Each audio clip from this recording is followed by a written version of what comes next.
Onun qəlbi musiqiyle döyündü. Onun ömrü keşmekeşli göründü. O cazın sehrinde yazıp yarattı. Milli ruhumuzu caza bağladı. Xatirəsi əziz, adı ucadır. Yazdığı əsərlər daim yaşayır. Ən ülvi hissləri nota köçürdü. Sevgiyle, eşk ile bize ötürdü. Bir Rafik ömrünün ışığı sönmez. Ona olan sevgi bitmez, tükenmez. Yüreklerde yaşayır, ruhu şaddır. O bir senetkardır, o bir ustadır. Bir Rafik ömrünün ışığı sönmez. Ona olan sevgi bitmez, tükenmez. Yüreklerde yaşayır, ruhu şaddır. O bir senetkardır, o bir ustadır.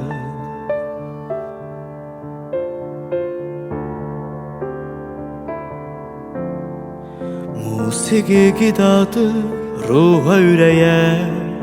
Baş əyir kainat bu möcüzəyə. Qoruyaq yaşasın bu milli sərvət.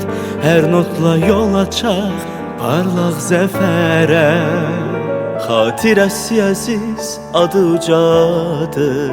Yazdığı əsərlər daim yaşayır. En ülvi hisleri nota köçürdü.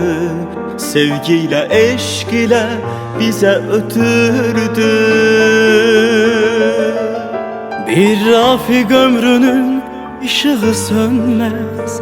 Ona olan sevgi bitmez, tükenmez. Yüreklerde yaşayır, ruhu şaddır. O bir senetkardır, o bir ustadır. Bir Rafik ömrünün ışığı sönmez. Ona olan sevgi bitmez, tükenmez. Yüreklerde yaşayır, ruhu şaddır. O bir senetkardır, o bir ustadır.